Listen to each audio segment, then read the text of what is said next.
बिस्मिल्लाहिर्रहमानिर्रहीम। हमारी आज की ये वीडियो तवक्कल से मुताल्लिक़ है। तवक्कल के बारे में है कि तवक्कल किसे कहते हैं। तवक्कल से मुराद अल्लाह ताला पर गैर मशरूत और मुकम्मल एतमाद है, यानी ज़ाहिरी असबाब पर इन्हिसार करने की बजाय अल्लाह ताला की रहमत और उसके फ़ज़्ल करम पर भरोसा करना। तवक्कल करने वालों को कुरान में अल्लाह ताला का महबूब और तवक्कल को मोमिनीन की लाज़मी सिफ़त करार दिया गया है।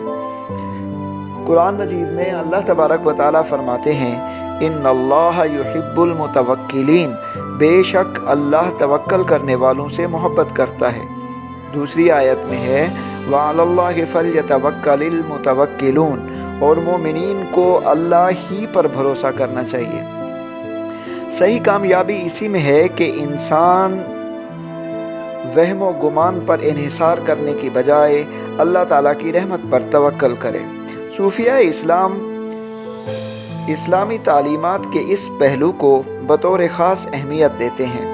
उनके नज़दीक तवक्कल का तौहीद से गहरा ताल्लुक़ है। कुरान के तसव्वुर तौहीद के मुताबिक हमें सिर्फ़ अल्लाह की इबादत करनी चाहिए और उसी से मदद मांगनी चाहिए। अगर इसके अलावा किसी और का सहारा तलाश किया जाए या किसी भी एतबार से हाजत रवाई का ज़रिया समझा जाए तो सूफिया के यहाँ ये शिर्क ही की एक सूरत होगी, जिसे जुल्म अज़ीम करार दिया गया है। क़ल्बी सुकून और इत्मीनान का इससे बेहतर ज़रिया और क्या हो सकता है कि इंसान अपने तमाम मामलात को अल्लाह ताला पर छोड़ दे और हर लिहाज से अपने आप को राज़ी बरज़ा कर ले, वरना ख्वाहिशात का लामुतनाही सिलसिला इंसान को कभी चैन नहीं लेने देता। हज़रत अली रज़ी अल्लाह ताला अन्हु ने फरमाया था कि मैंने अपने रब को इरादों की शिकस्त के हवाले से पहचाना। इंसान जो कुछ सोचता है और जिन ज़ाहिरी असबाब पर तकिया कर लेता है, हालात बसा औक़ात उनसे मुख्तलिफ सूरत इख्तियार कर लेते हैं। अगर इंसान अपनी सोच और ज़ाहिरी असबाब ही पर कनात कर ले तो बेकरारी और इज़्तिराब की कैफियत कभी ख़त्म नहीं होती। लेकिन अगर हर बात को मिन जानिबिल्लाह तस्लीम कर लिया जाए तो ज़हनी सुकून और तमानियत की दौलत मुयस्सर आती है। किसी दरवेश के बारे में मशहूर है कि वो एक मर्तबा दरिया में गिर पड़े। लोगों ने उन्हें निकालने का बंदोबस्त करना शुरू किया। उन्होंने फरमाया कि ऐसा ना किया जाए। लोगों ने हैरत से पूछा, क्या आप डूब जाना चाहते हैं? उन्होंने कहा, ऐसा भी नहीं। फिर लोगों ने पूछा, आप चाहते क्या हैं?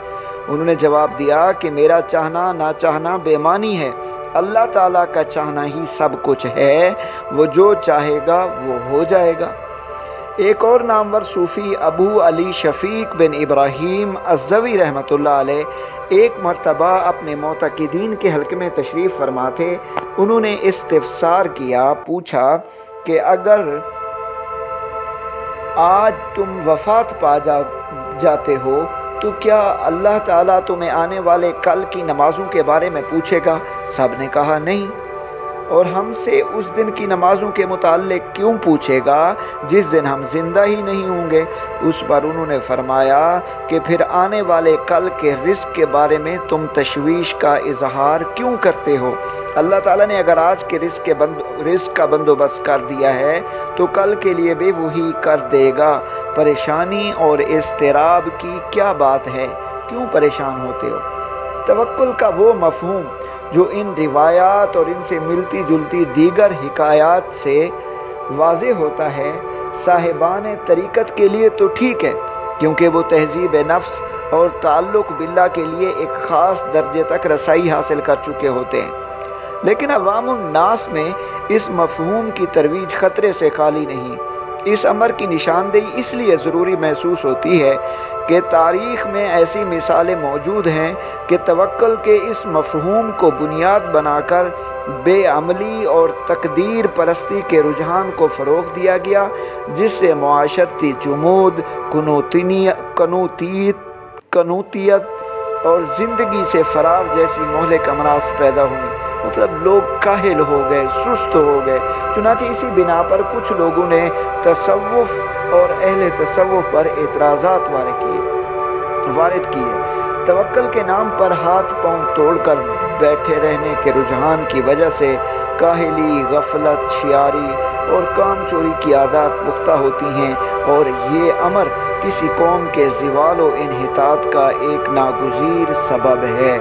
چنانچہ اسی ضمن میں ایک حدیث بھی جب نازل ہوئی، جب آئی اللہ تبارک و تعالیٰ کی طرف سے من قال لا الہ الا اللہ دخل الجنہ، تو جب یہ حدیث وارد ہوئی تو حضرت ابو ہریرہ رضی اللہ تعالیٰ عنہ بھاگنے لگے۔ یہ میں مفہوم بیان کر رہا ہوں کہ یا رسول اللہ میں لوگوں کو جا کے بتا دیتا ہوں۔ وہ بھاگے ہوئے جا رہے تھے کہ جس نے بھی ایک دفعہ لا الہ الا اللہ کہہ دیا وہ جنت میں داخل ہو جائے گا۔ آگے حضرت عمر رضی اللہ تعالیٰ عنہ تشریف لا رہے تھے، انہوں نے روک دیا، انہوں نے کہا یہ فوراً نہ بتا دو، لوگ اسی پر بھروسہ کر لیں گے۔ تو اللہ تبارک و تعالی ہمیں توکل کرنے کی بھی توفیق عطا فرمائے اور سستی اور کاہلی سے بھی بچائے۔ اللہ تبارک و تعالی ہمیں اعتدال کے رستے پر چلائے جو حضرت محمد صلی اللہ علیہ وسلم نے ہمیں بتایا ہے۔ میرا ویڈیو یہ ضرور لائک کریے گا، اور جن لوگوں نے چینل نہیں سبسکرائب کیا وہ بھی کائنڈلی چینل سبسکرائب کرنا نہ بھولے۔ شکریہ۔